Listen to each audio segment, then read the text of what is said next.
Hey everybody, hope you are doing great as we get into the fall in the Northern Hemisphere or going into spring in the Southern Hemisphere. Later this year, the nominations for the 2022 Grammys will be announced. Today, I'm going to be talking about the most likely candidates for Album of the Year nominations. That's the big one. Hi, I'm Tim Wolf. I'm a Nashville singer-songwriter. Thank you for coming to my page.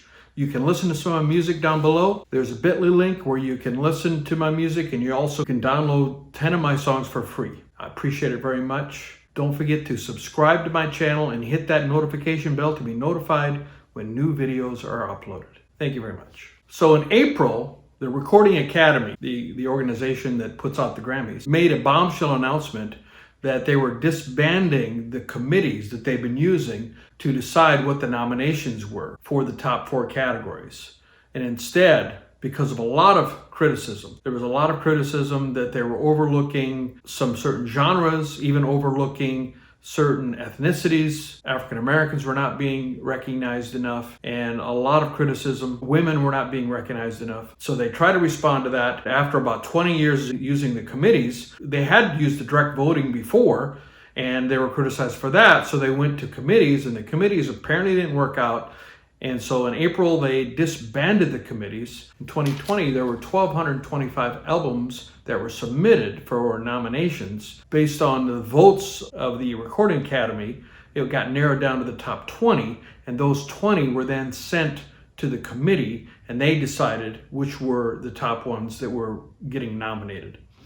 Today, that's completely been thrown out, and now it's only by voting by Grammy members.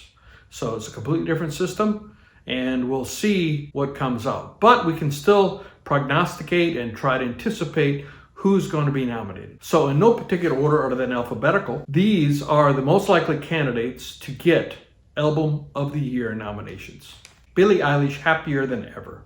It went to number 1 on the Billboard 200. It's her sophomore album release if you consider proper studio albums. And her first album, of course, won Album of the Year. And this would be her second one. And if she does get nominated for this one as well, Billie Eilish would be the first artist since Lady Gaga to have her first proper studio albums, the first 2 nominated for Album of the Year. She's a pretty safe bet because she cleaned up with her first album. She won, not just nominated, she won all 4 categories. Best New Artist, Album of the Year, Record of the Year, Song of the Year.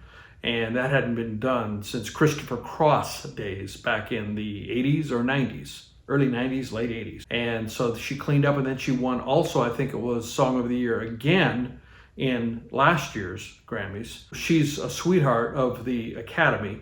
Most likely she will get nominated for her second album. Ariana Grande for Positions. She was last nominated for Thank You Next. This album, Positions, spent its first 2 weeks on the top of the Billboard 200 chart. Also, Thank You Next did as well. If Ariana Grande gets nominated, this would be her second nod in 3 years. There's a good chance that this album will be nominated for Album of the Year. H.e.r. for Back of My Mind. H.e.r. already made award show history with her collaborators T.e.r. Thomas and Demile, if that's the way I pronounce that correctly. They won for Song of the Year at the Grammys last year for I Can't Breathe. And she also won for a different song. She won an Oscar for Best Original Song for Fight For You. The 3 of them were the first to win both awards for 2 different songs since Lionel Richie in the 80s. So she's already making history. And her new album is a strong candidate to be nominated for Album of the Year. Back of My Mind made it all the way to number 6 on the Billboard 200 album charts, which is so far her best showing to date. Lil Nas X Montero, which was released September 17th, brand new album out. As of the release, he has 11 songs on the Hot 100 from his album.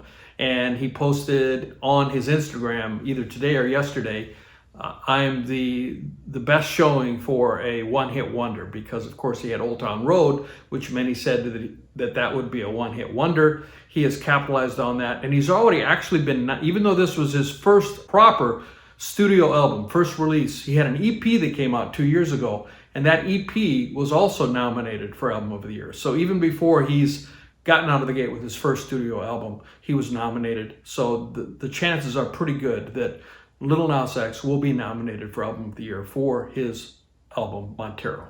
Olivia Rodrigo with Sour. This album has spent 3 weeks on the number one of the album 200, and it also made history with two of the songs that came from the album debuted at number one on the Hot 100. And that's never been done before. And those two songs are radically different. The classic ballad Driver's License and also the pop punk song Good For You. The fact that these two songs, which debuted at number one on the Hot 100, the first time that's ever been done by a debut album, by songs from a debut album, the fact that these two songs are radically different probably strengthens Olivia's case for Album of the Year. Jasmine Sullivan with Hotels. And she already won Album of the Year at the BET Awards back in June for this album. And it peaked at number 6 on the Billboard 200. Now, Jasmine has 0 for 12 with Grammy nominations, but this may be the year that she may bring some actual hardware home. Taylor Swift. And actually, there's two albums that could be considered for Album of the Year nominations. Evermore and her remake of her second album, Fearless, Taylor's version. Either one is considered by critics as a possibility for a nomination for Album of the Year. In the past, when she has won Album of the Year, which she has 3 times, the only woman to have done that. There are only 4 people who have won Album of the Year 3 times in their career, and she's the only woman, and she's still quite young. But if she gets nominated, it'll be the first time that her follow-up album after her last win was nominated. So after her last 2 wins, I should say, the next album was not even nominated. Based on that history, the odds might be against her. But Evermore is a phenomenal album, as is Fearless, Taylor's version. I would vote for Evermore. I love Evermore, and I think it is Album of the Year quality. Tyler, the Creator, Call Me If You Get Lost. His album has a good chance of being nominated for Album of the Year. He won his first Grammy for h.e.r. in the 2021, which was Rap Album of the Year. So he's already got some hardware. And he was nominated for Album of the Year 9 years ago as a collaborator with Frank Ocean. But this would be his first nomination as the main artist on the album to be nominated, if he gets nominated. Other possibles that could possibly be nominated but are a little bit lower odds: Megan Thee Stallion, Good News; Chris Stapleton's Starting Over; Justin Bieber's Justice; Lord's Solar Power; Eric Church's Heart and Soul; Brothers Osborne Skeletons; Giveon, When It's All Said and Done, Take Time; Doja Cat's Planet Her; Foo Fighters' Medicine at Midnight; and Bruce Springsteen's Letter to You. That's my wrap-up of the possibilities for Album of the Year nominations to be released later this year. I hope you enjoyed, and please leave comments below what you think. And I'll be doing the same sort of video for Song of the Year, Record of the Year, and Best New Artist. See you next time. This is Tim Wolf. Thank you so much for watching my video. Please go to the link down below in the description. There's a Bitly link. Listen to my music at Spotify. I appreciate it very much. It means a lot to an artist if you follow them. If you would be kind enough to like the video if you enjoyed it and share it with your friends. Finally, be sure to subscribe. And then also there are other videos on this screen that you can watch. And I'll see you next time. Thank you so much.